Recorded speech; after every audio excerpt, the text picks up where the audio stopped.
Welcome inside the Red Mile Rundown, episode 49. The Flames finally get a win. Plenty of other things to talk about as well on the podcast. We'll get into it all this week on the show. Welcome inside. I am your host, Johnny Zup, and alongside me, as always, from FlamesNation.ca, Robert Munich. How we doing, Robert? It happened. It finally happened. They won a game. They scored more than 4 goals. Unbelievable, hey? Holy crap. It took long enough. Only took the 10th game of the season, but no, they're finally there. And actually, it was a pretty good week of Flames hockey. So, yeah, things are pretty good. How about you? Yeah, it was good. It was nice to see a win. It was nice to see the team play hard and things go in. Nice to see a lot of guys produce that we need to see produce. We'll get into all of that. I was trying to think about how to intro the show today, and I'm like, if they lose this one too, it's just going to be just a slog of a show. And then they get a win, and I'm like, well, how much emphasis do I put on the win, because we still had those losses all week long as well. But it gave us a lot to talk about around the Calgary Flames, Robert. And so there's no better place to start than let's review what we've seen over the last few games here, because the Flames they had a streak going, a streak that nobody really likes to see. They made it 8 losses in a row, but then they kind of dominated the Rangers on Sunday night to get a win.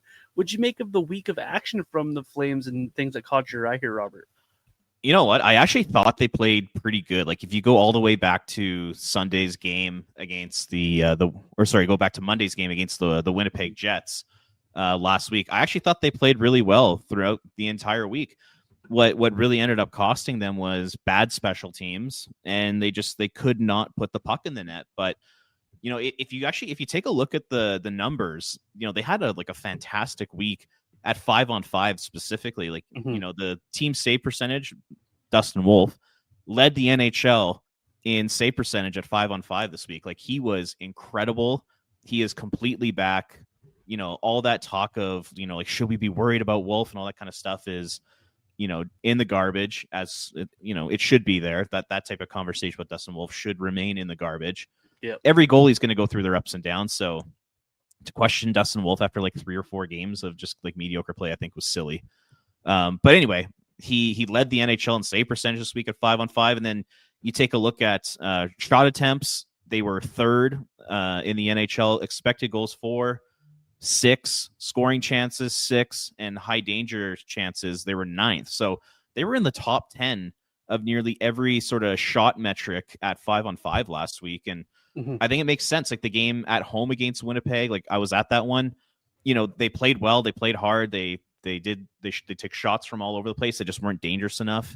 Montreal, sort of a similar thing. You know, they took shots from pretty much everywhere on the outside. Montreal ultimately was just the more dangerous team. And then, you know, Winnipeg on Friday wasn't great. And then we had the fantastic game against the Rangers. So, I mean, overall, I liked their game. I thought they were good. Like if they continue to play like this, you know, I do think that they'll be probably around a 500 team, maybe even a tiny bit above 500 for the rest of the season. I still don't think they're going to be good enough to make the playoffs, but I do think that they're a much better team than they've shown in the early going this season. The process was there for the Flames last week. Like you go back 2 weeks ago and you're like, man, that was just horrendous in Utah. It was absolutely horrendous in Vegas. But last week I thought the process was there. And much like you, I really enjoyed watching this Flames team try to generate a lot of offense here. So it looked a lot better on the ice. The frustration for me was, of course, it was a lot of the outside play. There was a lot of 40, 45-minute efforts rather than 60 minutes. You saw the team not be able to take advantage of some opportunities. And they played some teams that have the opportunity, and they have those game breakers that you just don't have on the Flames right now, that came through and were able to be successful for those teams who came through here. I laugh at the Dustin Wolf discourse that we saw on social media and the evolution of what's wrong with Dustin Wolf to, oh my gosh, this guy's going to win the Vezina Trophy as the week went on. Like, you're asking this guy to give up 1 or less every single night because your team can't score more than 1 every day. And people are, what's wrong with Wolf? I found that to be an absolute hilarious thing. And then they couldn't praise him enough last night on social media. So Dustin Wolf, I thought, had a really good week. I'm surprised we didn't see Cooley for a game this week. I'm sure we'll see him in this coming up road trip. But I thought the process overall would be my biggest takeaway from last week.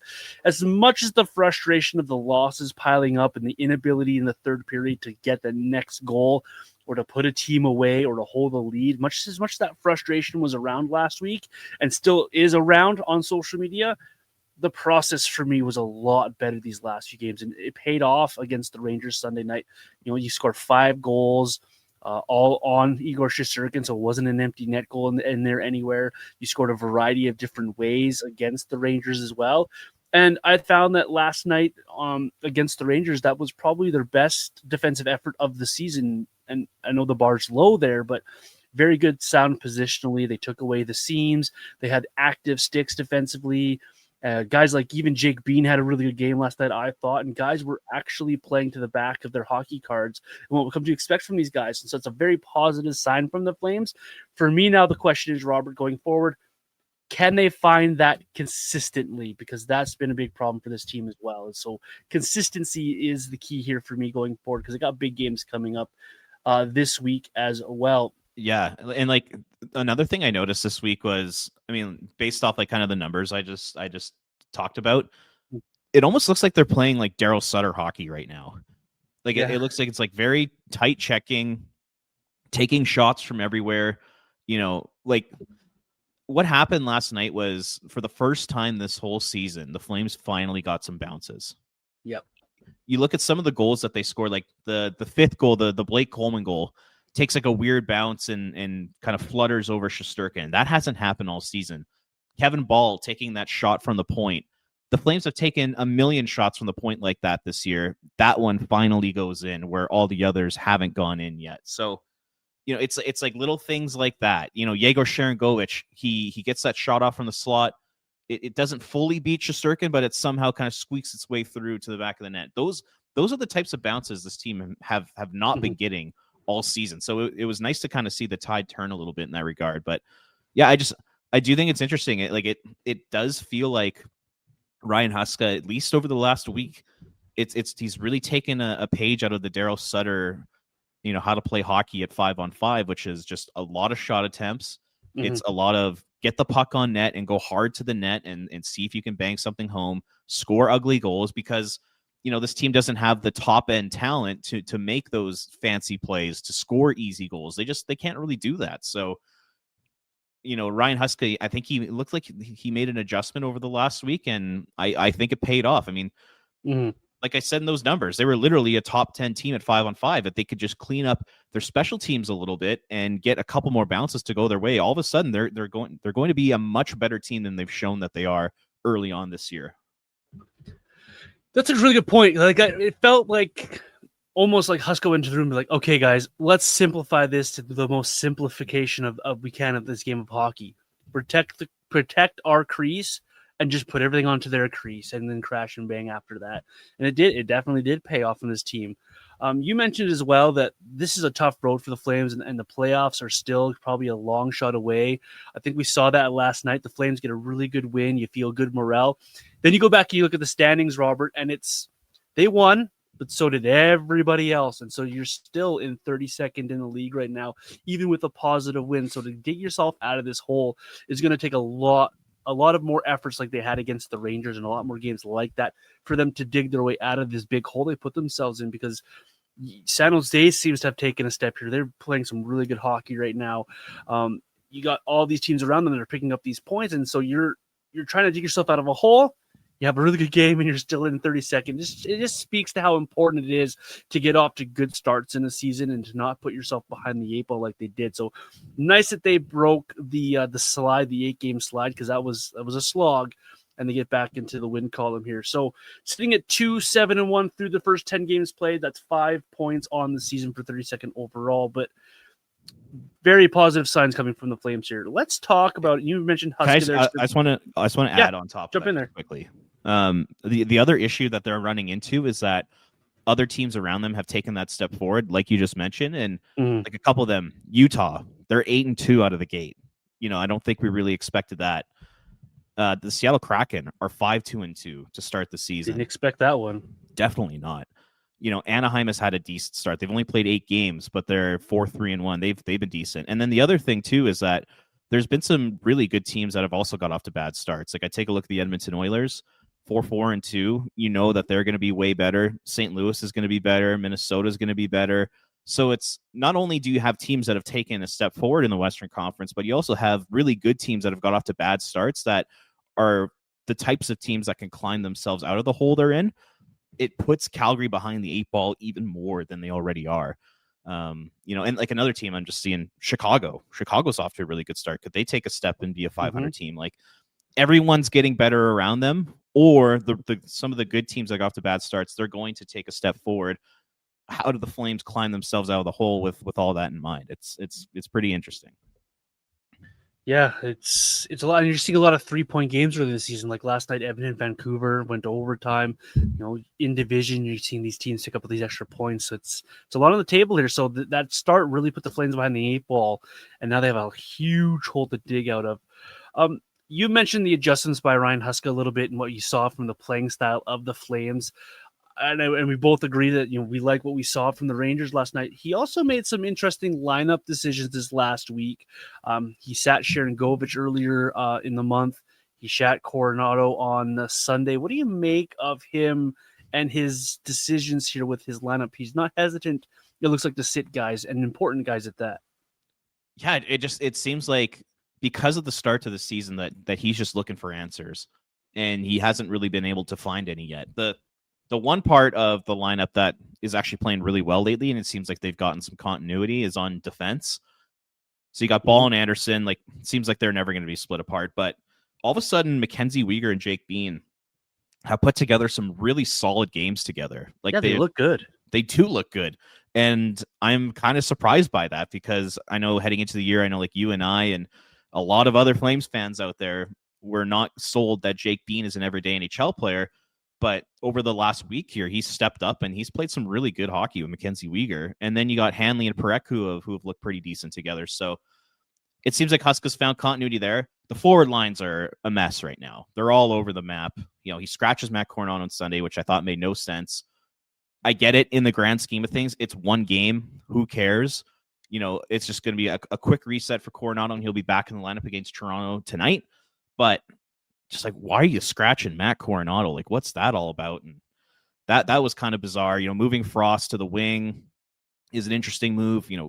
Never scratching Ryan Lomberg, consistently keeping Justin Kirkland in the lineup are definitely questionable decisions. So, there are times when it's not easy to be a Huska defender. Mm-hmm. Like I know I am. And, when he does things like scratch Matt Coronado and juggles the lines every second period, it feels like it is kind of hard to defend, but at the same time, there are some decent things too.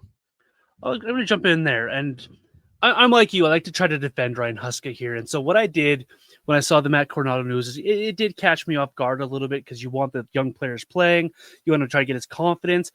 But I really took a step back, and I'm like, I wonder if we took the nameplate off the back and we put a different nameplate on there, if people would actually be upset over this scratch, because he hasn't been that great. He really hasn't. 2 goals came in the one game, and he played a good game against St. Louis, but he really struggled last week. I think he got lost in that game against Winnipeg.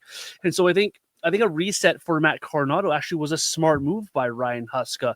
Not the move I personally would have done. I think I would have put him in a better situation to be successful on the ice personally, but I can understand the move if I take a step back and take the nameplate out of it, because we kind of praised Huska when he scratched Sharon Govich when he struggled, because he kind of earned that scratch. I think we should give him a bit of a benefit of a doubt here, because he's in that room. He knows guys need. He's had conversations. So I don't mind the scratch of Matt Coronado, because he came out and said it was a one-game thing. It was a reset.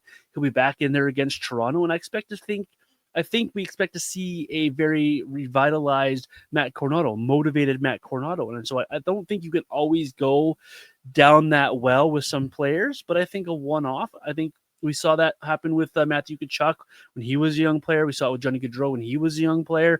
I don't think it's a bad thing to have a kid sit and watch. The timing can be interesting for some people, but I think what Ryan Huska's trying to do here, and like you mentioned earlier, he's trying to find some answers here. He's got a lot of guys who are on that list of could use a night off. We've seen him use it twice now with Sharon Govich and now Matt Coronado. When he can find these guys going here, get some answers going here, the one thing a coach has in his power is ice time and an opportunity to reward guys or sit guys to help try to motivate these guys along. So I don't mind that Matt Coronado Saturday game, I expect to see him with tons of energy in Toronto and see how he responds there. But I would at the same breath, I would like to see Ryan Huska allow some forward groupings to get some chemistry, to get some time together, to allow them to see if they can get something going. I thought Morgan Frost last night with Kadri and Kadri and Huberdeau had a fairly good game. Leave them together. Let them have a couple more games. See if there's actually something there longer term than switching it every 3 or 4 periods, because it can get a little bit. How do I want to say that? Just like again, stale. Yeah, we're gonna make the blender out again. Like, what are we doing? Like, that was one thing about Sutter. He liked to blend his lines up a lot. Just let these guys get some chemistry now and see if these scratchings or less ice time or more ice time to reward a guy really pays off at the end of the day, because you don't know unless you let these guys play together here. So that's where I would go with Ryan Huska and what I've seen over the last couple of games here.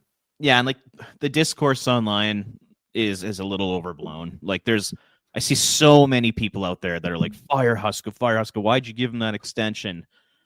I think it's way too early to be having those conversations. Yes, there are some questionable lineup decisions. We've touched on that today, but overall, I still think he's a fine coach. I still think he's a really good person, a really good leader. I still think he's good for this team. I really do truly believe that. And I know the awful start to the season has not helped with that type of messaging, but I guarantee you, just with the way they played over the last week, like, you can see that they're coming out of it. They're going to start to be a half decent team. Like, once again, I don't think they have the talent to be a playoff team. I think they've dug themselves too far a hole to be a playoff team. But from this point on till the end of the season, it would not surprise me if they were 19th in the league, 18th in the league in terms of points percentage and points. Like, that kind of thing wouldn't surprise me. So I still believe in the guy. I still think he's a good coach. I think he's trying to do the right things. But yeah, could he fix some stuff with his lineup decisions? I totally do think that. Number one, like, where does Matt Coronado fit on this team when he gets back in the lineup tonight? That's going to be something really interesting to see, because, like you said, I thought the Huberdeau line played well against the Rangers. The Backlund, Coleman, Honzig line was excellent. I thought Zary, Farabee, and Sharon Govich started to show some chemistry. All of a sudden, it's like, where are you going to put Matt Coronado in this lineup? Are you going to take Sharon Govich out again, even though he just scored? Like, I don't think you're taking Farabee out. I don't think you're taking Coleman, Backlund, Honzig out. Is he going to be on a fourth line and you take out Adam Klapka? Like, that's going to be really interesting to see what he ends up doing with that. Yeah, I agree. Let me jump back to Huska real quick here, and then I'll get into this lineup thing. If you're going to fire Huska or get rid of Huska, you're signaling you're starting over again. And this would make another head coach. Every other season, there seems to be a new head coach, and you're starting over again. So really firing Huska, really, what does that accomplish? We talked about the big hole the Flames are in to start the season. They put themselves there. They're trying to get themselves out of there. Does a new head coach get them out of that hole? Is that big of a difference maker? I think people have to realize that they'll complain about this roster and they complain about the coach's job. Well, you got a flawed roster with the coach who's trying to get the best out of that flawed roster. We saw it last season where he got a lot out of this group. Why would you question that after 10 games into a season that he can't do the same thing again? Now, playoffs is a different story, but that is what it is. But that's what I want to mention there. Is just like, you're going to fire Huska, is really you want to start over yet again. Like, don't you want continuity? This team exactly. Has never had that at the head coaching position. Like, I honestly, I don't even know who the longest tenured head coach is in Flames history. Like, was it like Bob Johnson for like 4 years in the 1980s, or 4 or 5 years? It was Johnson. Like, that's it. Like, they've never had a coach for like more than 5 years, which is insane, if you ask me. So I actually think it's nice to have some continuity there. It's, instead of going through a coach every second year, it's nice to have Huska maybe be around for 4, 5, 6 years and start to actually build something here. Because it always feels like the coach comes in, the Flames get that new coach bounce, then the next season they have a terrible year and they're out. And it's like that over and over and over and over again. And it's annoying. It's super annoying. I do think Huska could be a long-term coach for this team. I really do believe that. I mean, you get that new coach bump, but every single head coach that comes into the Flames does the same thing. They're doing exactly what Ryan Huska has done with the team this year. Simplify the game, Work on your defensive structure, make sure you're good in your own end, and hope that you get enough offense. Every new head coach that comes to Calgary since Sutter was here the first time, that's what they've done. Every single one of them. The other Sutters did it. Don Hay did it back in the day when he got an opportunity. You saw what Bob Pierre Hartley's Page system does. All those guys, they all do the same thing. They have to start with the defensive structure and get that established. And so over and over. And so we're just going to restart over and over. So Ryan Huska already has a system. People might hate it. You see on the line, we talked about that last week as well. But the structure defensively, he has it in place. They're playing that game. They're playing that system. They're just not good enough, right, talent-wise, to maybe have the other side of the game yet. The scoring is obviously lacking. The ability to trap teams on a counterattack is a bit lacking, and that will come over the course of time when you get more talent in your lineup. But why would you? A new head coach, I don't think, pulls them out of any sort of funk because they just aren't talented enough to do it. I think replacing Huska at this point of the season after 10 games, it'd be more of a panic move than a beneficial move for the Calgary Flames. As for Matt Coronado coming back into the lineup, I would put him right back with, I know Hansik's been good there, but I put him right back with Backlund and Coleman. You saw that success last year. It's a line that they're going to make you work. They're going to pull you into the game. They're going to put you in the fabric of the game. Backlund's going to draw you. He's going to lead you, and I think that's a good spot for him. And then I think you work around that, whether that's putting Hansik with Zary on a line or something. And I think it's really easy. I think Kirkland or I can't even say his name. Blomberg comes out of the lineup. You have fourth line guys, they're rotational guys. Use them as such, and make adjustments that way. There are ways to get this guy back in the lineup, get him reacclimated to this team, and allow him to go off and hit the road running. You want to use that scratch as a motivational tool for Coronado. Put him in a place to be successful and see how much motivation he actually took from that, and let him go. That's where I'd put him, anyways. I want to do a little trivia here. Can you name every Flames head coach since the lockout? No. There's too many of them? It's because every other year you're going through a different guy. You go from Peters, and then you put in Jeff Ward, and then you have Glenn Galton gets a turn. Then let's run it back with Sutter again, and then you have Bob Hartley's in there somewhere, and then Ryan Huska's in there. You got a bunch of guys in there, and it's every other year, it feels like. Yeah, and you can't forget the legendary run of Jeff Ward and Bill Peters and Jim Playfair, Mike Keenan. Oh, baby, we've had some good coaches here in Calgary. Man, that Playfair to Keenan one always bugs me because Jim Playfair actually did not get a fair shake. That guy had a team going. He was a rookie head coach in the league. There was not a bad season by any stretch. Like, really, if you go back and look at it, then they fire him just to bring in Mike Keenan, and Mike Keenan had a worse year than Jim Playfair. And the players hated Mike Keenan. They hated his guts. Yeah. It was a bizarre move by Daryl Sutter. Daryl, the coach, fantastic. The X's and O's, everything. One of the greatest of all time. Daryl, the manager, horrific.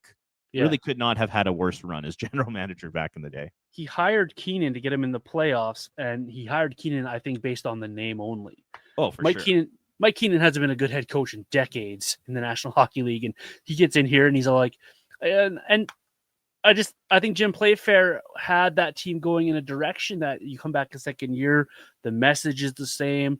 The overall rosters were fairly similar from year to year. And Mike Keenan goes in there and he just runs them down, and it just wasn't a good mixture. Keenan and Sutter in the same organization at the same time. That's a lot of personality, a lot of scowling, and a lot of personality, and a lot of alpha dog in there. And it just was, in my opinion, just wasn't a good mix.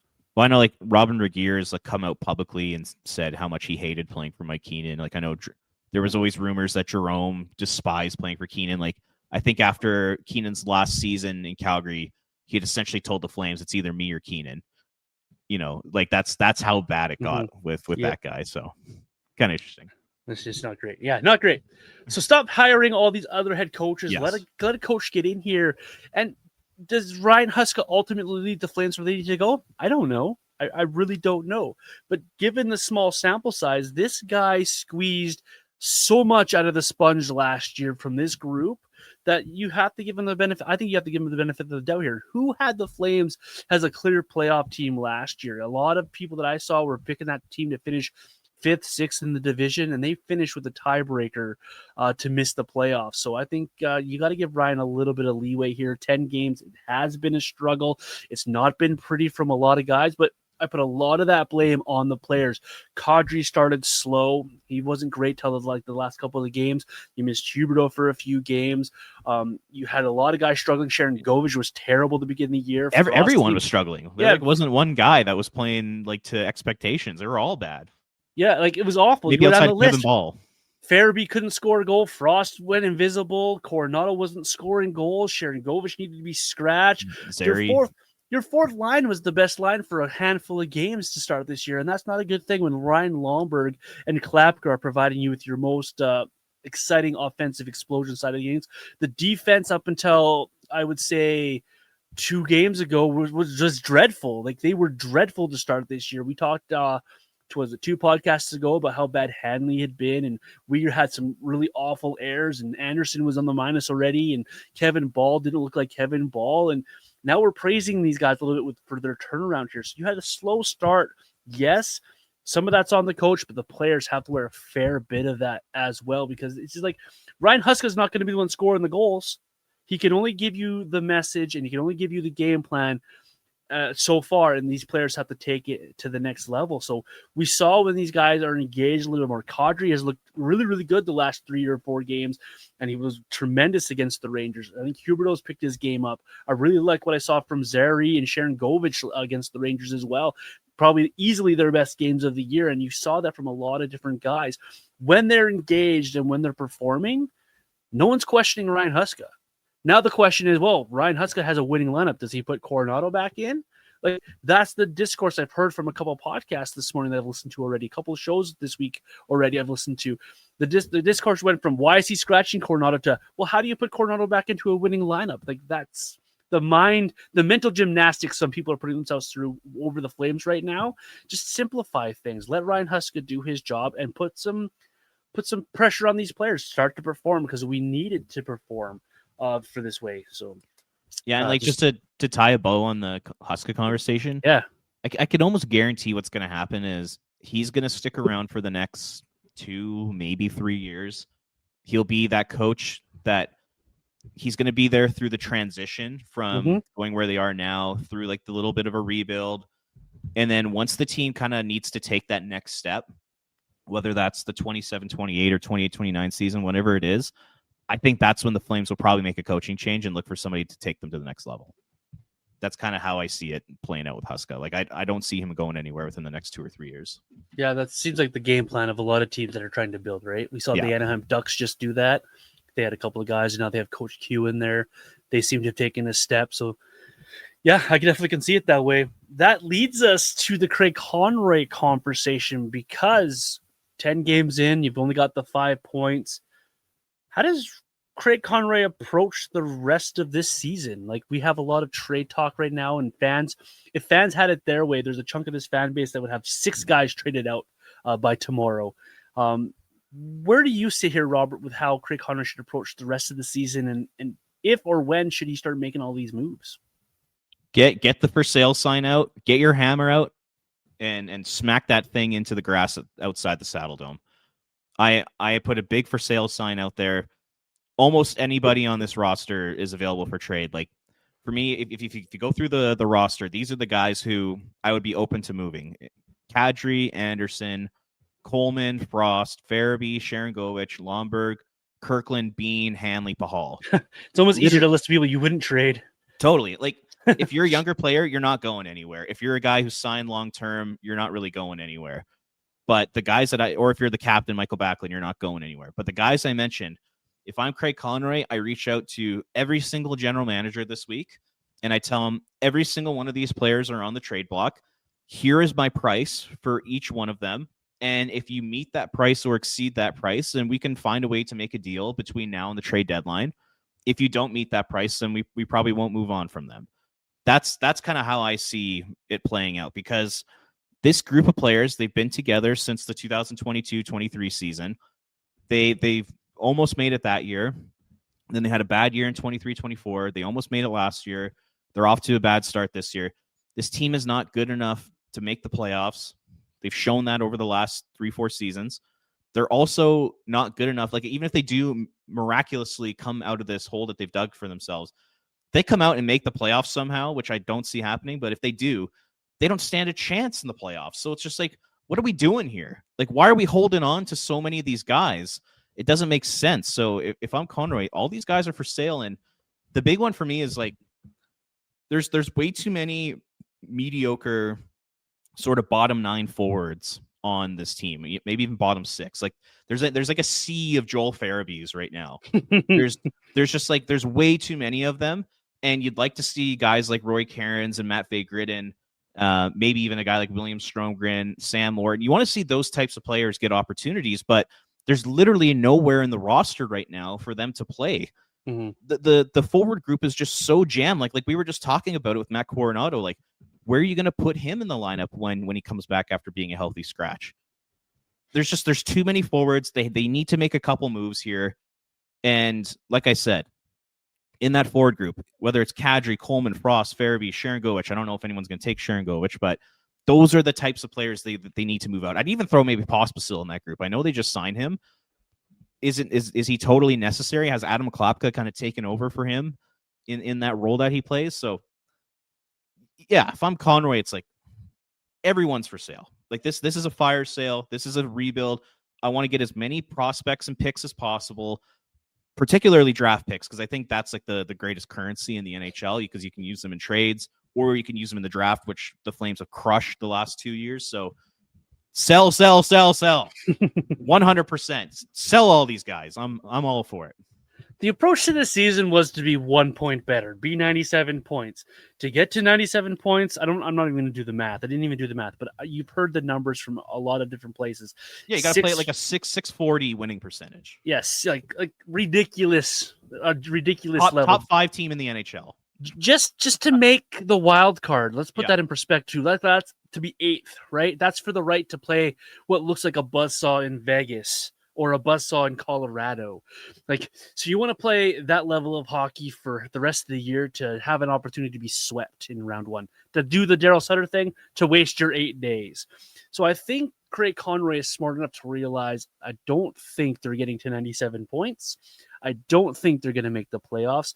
So let's make the pivot, because your next talking point for a lot of fans is be good for the new building. Well, there's a lot of guys here that aren't going to be around for the new building. So let's take advantage of the opportunity. There are teams out there that are going to be looking for some depth. Well, that speaks to Joel Farabee. That speaks to Sharangovich, if someone's willing to take that contract. That speaks to, hey, can Morgan Frost be a really good 3C for us on this roster? Imagine a Morgan Frost boostering, like, say, Colorado's center group. You know, he's a really good 3C in that group, just for an example. There are teams out there looking for a second-line center. How good would Nazem Kadri be in Carolina or Montreal as a 2C and on those teams help bolster those rosters? You go down the list. How good would Hanley be back in Dallas has their number 6, 7? Those type of things are what the Flames should definitely be looking at. I'm with you. Put the clearance sign on the Saddle Dome. Everything must go here. You know, take this player from us. Take that player from us. Here, have these extra water bottles if that's what it takes to sweeten a deal to help someone move something along, so you can get the maximum value back for each of these players that you're trying to move out here. I don't think there are very many untouchables on this group. If you get a call about Ryan Lomberg, absolutely. Adam Klapka, I'll look at it. Pospisil, yeah, I'm going to take a look at it. If they make sense, there's where I'm going to stop my just sell everything out the door. It's still got to make sense for this roster. You just can't be giving away Nazem Kadri for a 6th round pick and a C-level prospect. You got to get your value back for these guys, but you've got to do it with the mind, in my opinion, for, hey, we're 2 years out from this new building. If everything goes to plan, let's put on a team that might not be a winner when it first get in there, but a team that's going to be exciting to watch. And how do you do that? You move players out so you can bring in your young kids, your Griddens. Hansa gets more playing time. Bristavich gets a call up. You can see what you got in Kuznetsov, what Rory Cairns can bring to the lineup. And then down the road, when your college kids start coming out of there, what is Henry Muse? Well, let's find out. Let's get these players in here. Let's get them excited. Everyone's excited to see what Reshny brings at the end of the day. You do that by moving out your veterans. You realize that this season, people are going to call it a lost season. I think this is a good evaluation season for the Flames. And how do you do that? Well, move those veterans out of the way so a guy like Matthew Grenadier can come up and start scoring goals for the Flames rather than look like an absolute stud for the Wranglers. So I'm with you there, Robert. Let make it a sell-off, but make it a smart sell-off because you have a lot to look forward to down the road here for the Flames. Yeah, and like I said, like you set your prices, and that's what you're going to ask for, and that's what you're going to get in a trade. And now listen, like if they say we want a 4th round pick for Joel Hanley, and someone says, well, we'll give you a 5th, and it's the trade deadline, you take the 5th. Like that type of situation. But you're right. Like if someone's lowballing you on Kadri, you're absolutely not doing that because you have time with him. And same with a few of the other players we mentioned there. The thing that worries me though is just it's ownership. It's Don Maloney. Do they say to themselves, we need these guys for next season because we want to be competitive next season. So we still have term on Kadri, we still have term on Farabee and Frost and all these guys, and we need them for next year because we have to be competitive next year. That's where the shift needs to happen. Ownership and Don Maloney need to come together and admit to themselves finally that this is not the group that you want going forward. By the time this team is actually good again, none of these players that we just listed off will be on this team. It's time to accept a couple bad years of Flames hockey in order to take the next step and try to become a legit contender. That's what ownership Maloney needs to do. I'm skeptical that they're going to do it because they've never done it. And I guess we'll just have to see how it plays out. But it's so obvious what they need to do here. Yep. It's painful that this organization continues to kind of, walk around that whole idea. Like it's mind-boggling. Yeah, this can't be a 1-year thing. Everyone who thinks that, okay, a 1-year step back, we'll get Gavin McKenna, and then we're good to go again. No. You move out these veterans so you have this year to evaluate. You have next year to start pushing forward a little bit, get another good young player in the 27 draft, and then maybe do the same thing in 28 as well. Have a 2 or 3 year, maybe 4-year thing where you just take a small step back for long-term success. Look at what we just saw from Montreal this past week. They spent 5 years outside the playoffs, 6 years outside the playoffs. They spent 5 years picking in the top 10. And what do they have to show for it? A young, exciting roster led by Nick Suzuki because they moved out Pacioretty. That's what they did. They took a good player, a solid player in their lineup in Pacioretty, moved him along, and were able to get Nick Suzuki. Nick Suzuki's an incredible player. He's fun to watch. Was he an immediate success in Montreal? No, they struggled. Then they were able to add those other guys to the lineup. Who would want a Hudson and a Demidov on the roster right now? Right, great, exciting young players that you see them push forward. That's what I think the Flames should be doing here, not the Dallas quick fix that everyone tried to point to as being as a way to be successful. That doesn't always work. What does work, though, I think, is getting young talent in the building and allowing that young talent to be the foundation of your team going forward. So as much as you respect Kadri, as much as we like talking about Anderson and these guys and what they've done for this organization, what's best for them is to let them go chase Stanley Cups while you do what's best for your organization. That's bring in these kids and give your chance of success. We talked before we started recording here. We brought up the name Macklin Celebrini. And I said I would trade this entire team outside of Dustin Wolf for Macklin Celebrini because he's an exciting player you can build around. That's what the Flames are missing. And that would be the point of me trading these veterans right now. Find 2 or 3 young kids to build around, to be exciting and to build for the future. And I really hope that Conroy's voice can be a little bit louder than Maloney's voice or anybody else who's trying to push back on that, because it needs to happen. Otherwise, in a year and a half from now, we're going to be sitting here around the trade deadline next year going, we're sitting in that ninth spot again. Here comes the mediocrity again, mushy middle again, all because they wanted to see another year of Nazem Kadri and Rasmus Anderson. And like another interesting thing to point out is just the Flames aren't starting from scratch when it comes to a rebuild. 100%. Like, you take a look at some of the rebuilds that have gone on in the NHL, like whether it's the Chicago Blackhawks recently, San Jose Sharks, Anaheim Ducks, like those teams that have really gone in that kind of scorched earth rebuild. They literally started from scratch with nothing. Mm-hmm. The Calgary Flames are not in that situation. They have a lot of really good prospects. They have some good young players on the NHL roster, signed to long-term deals. There's a foundation that's being built here. You just need that one or two more elite level forwards in particular, and in my opinion, another defenseman or two to get you over the top. And that's probably what the next 2 or 3 years are for. And then once you get those guys, all of a sudden you're on a rocket ship, and you're going to be surging, and you're going to become a legitimate playoff team for a long time. And that's when you make money. Like if you're Murray Edwards, that's when you start to make money. It's you move into your new building and you have a really good young team that the city is excited about, that they're willing to pay $100+ a ticket and $20 a beer or whatever stupid price they're going to make it. That's when you start making money. So just have a couple bad years here. Every team does it. Every good team does it. Sacrifice just a couple so you can have 12 or 15 really fun, good years of hockey. I don't think that's asking too much. Short-term pain for long-term gain. Yeah, and the short-term pain doesn't have to be that painful. Look at I'm going to go to San Jose again. They're exciting. How exciting was that? If you watch, I've watched quite a few games of theirs this season. If you watch their home games, that crowd's engaged. That crowd's out of their seats. They're seeing 11 and 12 goals a night because San Jose can't keep anything out of their net. But at the same time, they have Celebrini there. Will Smith's an exciting player. People are really excited about what Misa's bringing to the lineup. Eklund's there. Like, they have these guys that are exciting to watch. And that building, while they're not winning a ton of hockey games, they're selling tickets, right? And that owner is reaping the benefits of the tickets and the $36 hamburgers. Like, that's what you want for the Flames. So why not do it right now when it's right in front of your face and you have every opportunity to do it? You have some really good high-end talent in the 26th draft, and you've got some elite guys coming in the 27 draft that's projected.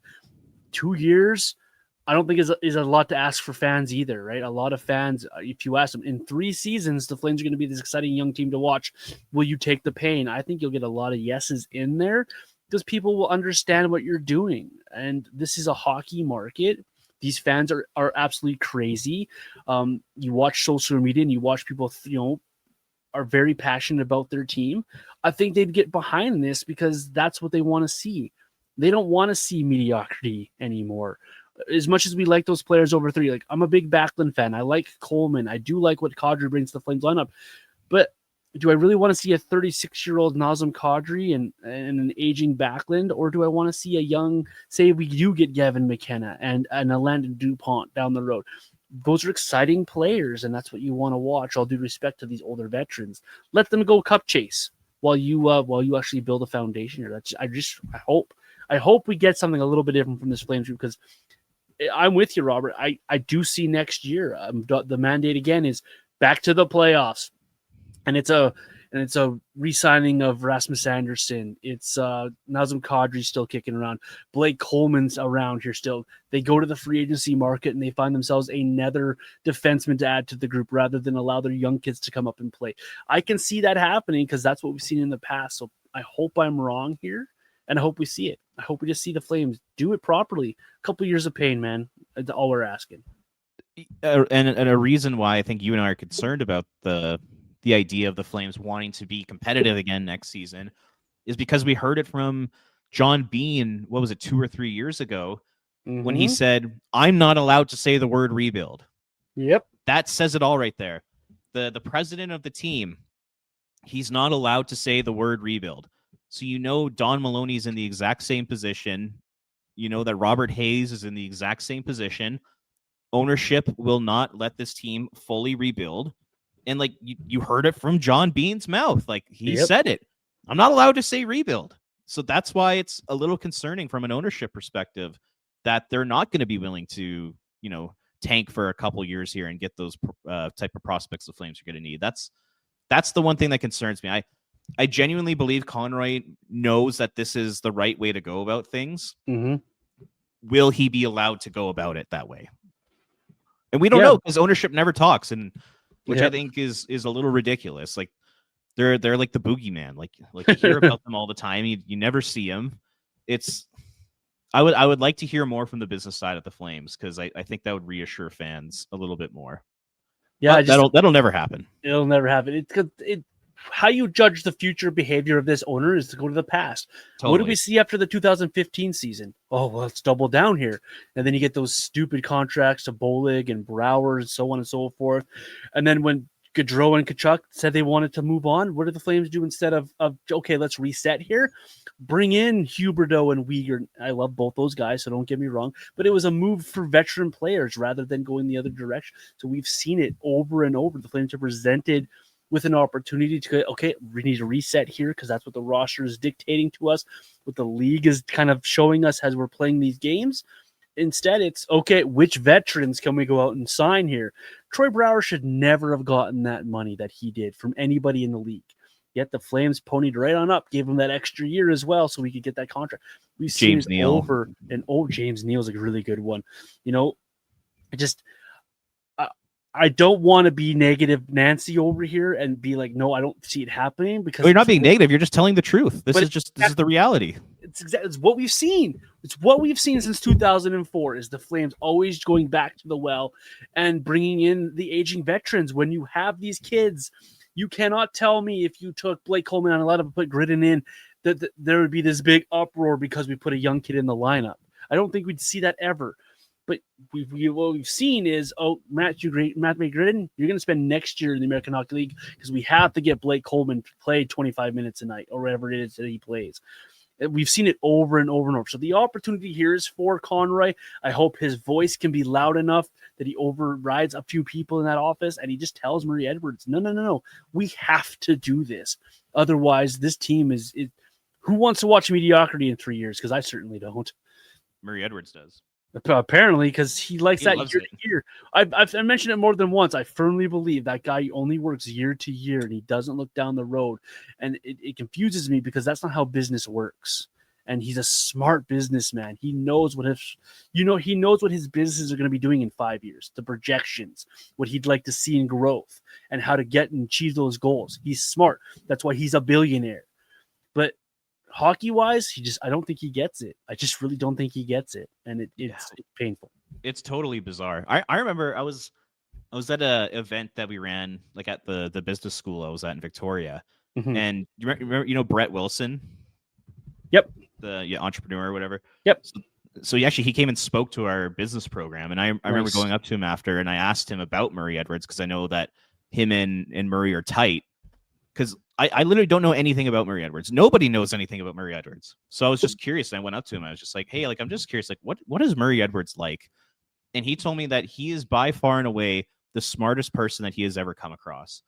And what he'll do is, he's able to absorb information quicker and more thoroughly than anyone he's ever met. So he'll say you'll have a conversation with Murray, he'll learn about your business, and if you see him a year later, he would ask you about how are things going with your business and X, Y, and Z that you told me about before. And if you get a detail wrong, he'll call you out on it. He's got that type of memory. He's that smart. So for a guy that's smart, that's successful in business. He runs one of the biggest oil and gas companies in North America. You have to be a brilliant human being to do something like that. So for him to be so short-sighted with the Flames, it's just it's kind of bizarre. It just doesn't make sense to me. I really don't get it. And sure, maybe this year behind the scenes he is saying, okay, let's take a step back.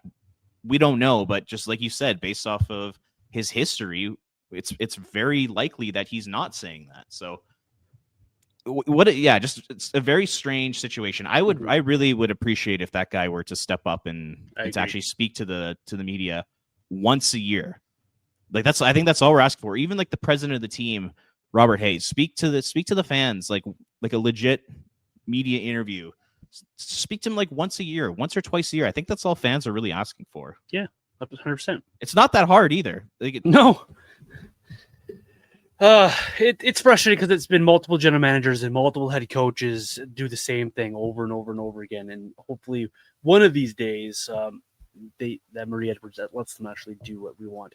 Because you have to ask the question now, and you've asked it to me in our rundown here, Robert. How are the veterans going to handle all this losing? How are they going to handle this? Are they going to be around next year? What happens next year when the same group is back and they have a very similar season to this? How do you handle that as a veteran hockey player? Does Nazem Kadri want to move? Does Blake Coleman want to move? I'm pretty sure Huberdeau and Weegar would like to be in a Stanley Cup final as they watch their friends down south go to 3 in a row and win 2 of them. So how do these veterans handle this always losing? I don't know. I have no idea. Because if they continue, like if they're in dead last come January, I got to imagine these guys are going to go to management and be like, what are we doing here? Like I'm getting up there in age. I'm getting up there in my 30s. I want to win. Blake Coleman doesn't have that much time left in his prime. Nazem Kadri does not have that much time left in his prime. Mackenzie Weegar, he's the one guy I'm really interested in because, like you said, all of his buddies in Florida have gone to 3 straight Stanley Cup finals. They're winning. They're having the time of their life. And Mackenzie Weegar has barely sniffed the playoffs in Calgary. They came close last year in a bit of a fluke year. If that's the only time he's even sniffed the playoffs, he's got to be pissed. He's on a great contract. There'd be a ton of teams that would want this guy. I have to imagine that there's going to come a point if the Flames are, like I said, if they're in dead last come January and it's obvious they can't climb out of it. I really wonder if he's going to go to management and be like, I can't do this anymore because I haven't come close in my first 4 years here. I'm not going to come close in the next 2 or 3. When am I going to make the playoffs? So it's going to be fascinating to see how the veterans go about it. The best thing for the Flames organization long term would be them just saying, like, I don't want to be here. And then they have to go out and make trades. That would be the best thing, in my opinion, especially for guys like Kadri and Coleman. I think you want to keep Weegar around. You still want to keep good veterans and good players around. Yeah, you need them. For sure you do. And he's exactly that. Like, he is the type of person I want in my organization leading the next generation. So, I would like to keep him, but it might come a point where he's going to ask, like, I can't do this anymore. And honestly, I wouldn't blame him. Yeah, we've seen Nazem Kadri be like, no, I love it here. I like being a Flame. I picked here for a reason. Probably money helped with that decision as well. But you have guys that are like that, like with this team, but they have to have their patience wearing thin. Like, we saw reports of anyone who listens to 32 Thoughts from Elliot Freeman. There's been teams already checking in who are on that 13-team trade list. Like, are we part of the list? Can we get in on this action? Like, let us know when you're trading this guy. So there are people out there wanting these players, and I might take a player or two to say, hey, like, if the opportunity comes along, move me along because I'd like to win. Huberdeau, I know that contract, a lot of people think is unmovable. I think it's movable if you get the I think if you get the right situation. If he accommodates, if he makes it so anyone can take him in the league and a team comes along and thinks he can be a difference maker, you swallow money. Yes, it's a lot of money to swallow, but I think you can move that contract along. Coleman's movable. I think Weegar's movable because his contract's really, really good. Kadri's definitely movable, as we've heard the reports. Like, I don't think there are many guys on this roster that aren't movable, and guys who want out to go play for Stanley Cups, I think you can make it happen for them. I know the Huberdeau one, people give me the reaction you just gave me, Robert. I think it is. I think it is movable. I really do. Now, you're not going to have your elite top of your Vegases aren't going to be able to make that happen. But what if Tampa Bay comes along and they find a way to make the money work and you have that contract back? You don't think you can get something back for Huberdeau and move him along? I think it's possible. It's not very likely, but I think it's possible. I'll disagree. I don't. Sure, everyone does. Yep. Yeah, I don't think it is possible unless this season he's closing in on a point per game, and maybe he does it again the following year. Like, he's got to prove to the NHL that he can be a $10.5 million player. Like, right now he's that's true. What, like a 6, maybe 7? Like, I don't even know if I'd go that far. Like, I think it'd be extremely difficult, but you never know. I'll put an example there. Okay, and it's in division, so people are going to scoff at this too. Anse Kopitar is retiring. Okay, that opens up $10 million for LA, right? They can't get a deal done with Kempe. He goes to market. Well, how do they fill that hole? Maybe it is a Jonathan Huberdeau and somebody else that comes in there. Maybe they can strike a deal to bring in Huberdeau, with the Flames taking 20% of that money back, and because they have the cap space available. And that's a team that's on the cusp of the playoffs every year. That's a team that gets to the first round. They lose to Edmonton all the damn time, but they're there. They're in the dance. They're an opportunity to win. Something like that can come along, and I think if a team is willing to make it work, that they can make that contract work there too as well. So I think it is movable. It'll take a lot of a lot of willing on a couple of different sides, but what happens if LA comes along? They can't have Kemper back, Kempe back. Kopitar's not there anymore. He fits a spot. He fits a hole for them. Just as a thought. Yeah. Hey, crazy things happen every day, right? We've seen uglier contracts moved. I'll say it that way. I don't know if we have. I can't think of any off the top of my head. I mean, the guy's he's got what 5 years left after this season, or 4 years left. The length maybe not, but I think dollar-wise, I think we've seen bad contracts moved. The Coyotes swallowed a lot of awful contracts for a lot of years there as well. We've done a lot on this episode, Robert. We've taken it to Murray Edwards a little bit. We've talked about the team struggles, Huska, and all that kind of stuff. Besides Dustin Wolf, is there anything positive we can take from these first 10 games? I mean, Dustin Wolf is probably going to be my answer. He's been great the last week. We'll gloss on him in a second here because I can't think of anything else really that I would point to and be like, this has been awesome. The stretch one for me would be I've actually liked Samuel Honzik this year. Yeah, that's a good one. But you're talking about one individual player who's really started to come along here after taking a lot of abuse from fans. He's really come along here. He's really shown a growth in his game. But outside of that, like I can't really picture anything around this team that I've actually loved. The power play has been terrible. The penalty kill has been you're not seeing a lot from the depth of the roster. You're not getting a lot of scoring, obviously. Defensively, they've been a black hole for a lot of games this season. You look around this roster, the coaching staff, you can question a lot of things they've been doing. There's just not a lot of positives for me this year, Robert, from this team other than Dustin Wolf. And I don't like that. I really don't like that because you want to have some positives around the team because you don't always want to be a negative podcast. There are other Flame podcasts out there, and all due respect to them, they do a really good job in what they're trying to do. It's a lot of negative talk around this team, and I don't want to be the same way, but what is there to be positive about with this roster? You need a lot more from a lot of guys. A lot of things are lacking from this roster, and going forward, you look at the upcoming road trip, it doesn't get any easier for this team schedule-wise either. What's there to be positive besides Dustin Wolf? I just have a hard time finding one. Yeah, I mean, I'll reach here. So like their 5-on-5 game the last week in the last 4 games was very good. I think you can be positive about that. I think Blake Coleman's got off to a really nice start. I think he's been rock solid. I really liked Adam Klapka's game. I like that he just creates energy every time he's out there, whether it's a hit or a fight or a scoring chance. Like it always feels like Adam Klapka is doing something to positively affect the game. I know he's just in a 4th line role. He's only got 3 points in 10 games, but I do like the way that he's playing. I like the process for Joel Farabee. I think he's actually played well. This is probably the best hockey he's played as a Flame, and he's been very unlucky not to score a bunch of goals so far this year. Like I like the where he's trending. So I guess there's a few things. Like I said, I'm kind of reaching there, especially when you take a look around the league. One guy I feel bad for is Mackenzie Weegar, in the sense that I think he's kind of played his way off of Team Canada here in the first 10 games of the year. Like he's got no goals, 2 assists, -10. 20 minutes in penalties. He has not looked great. Part of it, I think, is they haven't found the right partner for him, and hopefully Jake Bean might be that guy this season. I mean, he's been played with Miramanov, Hanley, Pahal, Bean. Who hasn't he played with?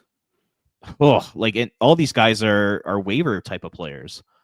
That's the caliber of defenseman that he's getting partnered up with. So I actually don't blame him for if he were to be a little bit upset with how the year's gone so far. But yeah, that's just interesting because I'm just looking at the Flames stats here, and it stood out that he's only got 2 points, and -10. It's been a tough start for Weegar. Mm-hmm. I still want to see Ball Weegar once. Like I just want to see it. Right? That's one thing we haven't really seen. He's played with everybody else but Ball. It seems like,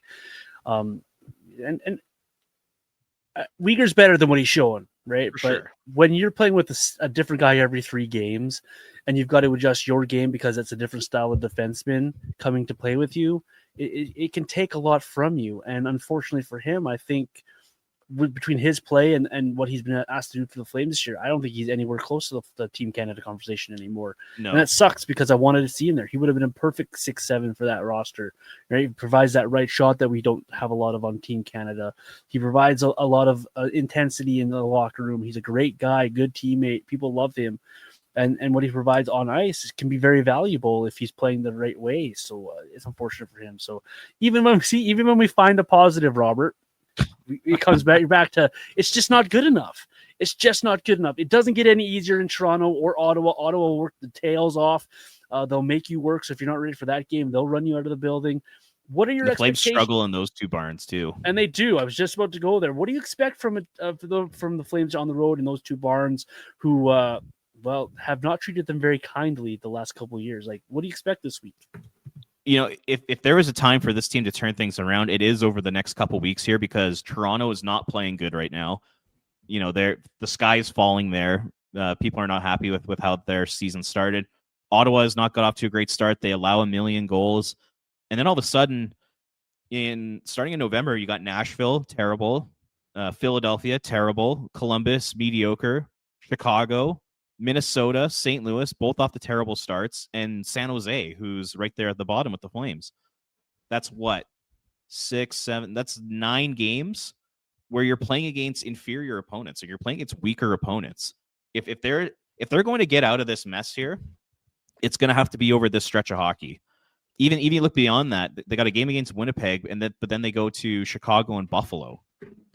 So 11 of your next 12 games are against opponents that are beatable. So if they're, like I said, they're going to turn this thing around, and I know the group inside that locker room, they still want to make the playoffs. They still want to be competitive. This is going to be the time for them to do it, because the schedule is actually very favorable for them. We say that, and those teams are saying the same thing about the Flames right now. For sure they are. Absolutely. So it's on the table. You got to beat these teams. These are also teams the last couple of seasons that the Flames have struggled to pick up points against. We remember Chicago. We remember those St. Louis games. So it's an opportunity for the Flames here to do something about their season. The hole is big, absolutely, but the schedule does get a little bit, quote unquote, gets easier for the Flames, but they got to be ready for these games too. They got to be ready. You listed off those teams there, and Ottawa will work. They'll work their tail off. You got to beat them straight up. You got to make sure that you have a good performance there. Same thing for the Predators. They're not the Predators of last year. They're actually doing a little bit better. You got to make sure that you're prepared for the Blackhawks in the Wild, because they'll run you out of the building if you're not ready. So the opportunity is there with these teams that aren't off to great starts like the Flames are. But at the same time, if you're not ready for these games, you're going to get blown out here by a lot of teams that will work as hard as you do. So you got to find that little extra to put you over the edge here. The opportunity's there. Take advantage of it, because it's a big hole to start the season, Robert. And it's hard to be positive when all you've seen is the Flames be the second best team on pretty much every single night that they play a hockey game and not being able to score goals. So it's there. Go get it now. That's the big trick here. So the Flames play Toronto Tuesday, Ottawa on Wednesday, then they're off to the States to fight a couple of games on the weekend against the Nashville Predators and the Flyers. Anything else you want to bring up on the podcast here this week, Robert? We've hit the hour mark here. It's time for us to wrap her up and get out of here. I have a feeling that they will play well here over the next 12 games. Yeah. I like the way they've trended this week. I like the way Dustin Wolf's playing. Eventually, they're going to start to get bounces. Mm-hmm. Every team goes through these stretches of 7, 8, 9 games where they play like absolute crap. The Flames just did that.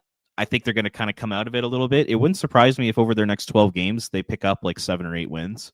Mm-hmm. I could definitely see something like that happening. So, I see some positives. I see some good things trending in their direction. Once again, still don't think it'll be enough to get them out of this mess, but I think Flames fans can expect some half-decent hockey here over the next few weeks.